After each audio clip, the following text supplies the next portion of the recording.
going to be moments where I'm moving really quick through this. And when I'm moving quick through this, you may kind of not notice what I'm doing, or you may forget this after I finish the lesson. So I'm going to record this and post this to Google Classroom either later today or tomorrow. So if you missed something during this part of the lesson, you will be able to watch it back. So Sketchpad, the reason I brought up this application a few times is it's free to use. And it's also an application that you don't have to download anything to your computer, so it doesn't take up a lot of space on your computer. So it's just, it runs when you're on Google Chrome or Explorer, whatever you're on. So I'm going to create a new file, and I'm going to show you how I made this logo that we see right there. So for this design, I'm going to click the T right here, which represents text, and I'm going to create a text box. That's where I'm going to start off, because the bulk of my design is going to be words. It's going to be text.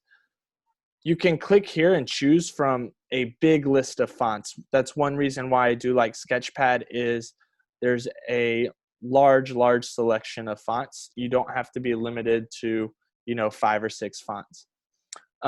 I have the font that I'm going to start with already selected. You can also change the color by clicking here on fill. You can change the color of your font. So I'm going to darken that green a little bit because I want it to stand out off of that white background. I'm thinking about this shirt might be on a white shirt or a light gray shirt rather.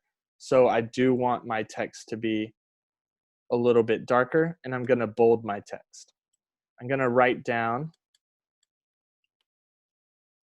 GUGMS. So obviously we know what that stands for. That's going to be where I start off my design, and I'm going to bring it up a little bit higher. I do want to create another text line, so I'm creating a second text box below.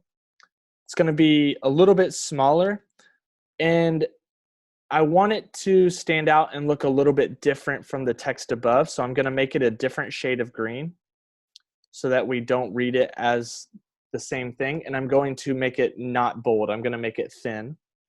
And I'm going to write in undercase, class of 2020. So now we have a second line, and I could spend a lot of time getting it perfectly lined up, but I'm just going to eyeball it for today. So now we have our text. We have Gugum's class of 2020. This would look like a pretty clean and simple design right here if I left it like this, and I've even seen some shirts that are simplistic like this. You could think of brands like Supreme. I know a lot of students are really into that brand, have kind of a simplistic design to it. But I do want to add a couple more things just to take my design to the next level. So I went here, and I already did a Google search earlier for a graduation hat, because I wanted to add a graduation hat to my design. But I wanted to show you 2 things that you need to be aware of when you're adding in clip art image to your artwork. The first thing is it needs to be something that you can legally use. If we do make these t-shirts with, for instance, the brand Custom Ink, and you use a logo that you're not allowed to use, you could actually get in trouble. So if you click the button tools here right below the search bar, and you click this drop down bar where it says license, you can click where it says labeled for reuse. And that means you can reuse it for your own artwork. And then you also click this second drop down next to it, and it's the color choice, and click transparent. This makes sure that your image has a transparent background, your clip art has a transparent background instead of the white box around it. So I'm going to, when I did that, I chose this image right here, which had, you can see kind of the gray checkered pattern behind it. That means it has the transparent background. And I already downloaded that image to my desktop. So I'm going to go here onto Sketchpad where it says clip art, and I'm going to click clip art, and I can actually load my own image that I saved to my computer. So I'm going to grab that image that I just discussed, and I'm going to open up that image right there onto my application. I can resize it. One thing about resizing, I should have mentioned this in my morning class, but always grab it from the corner when you resize it, because you want it to maintain its proportions. You don't want it to get distorted.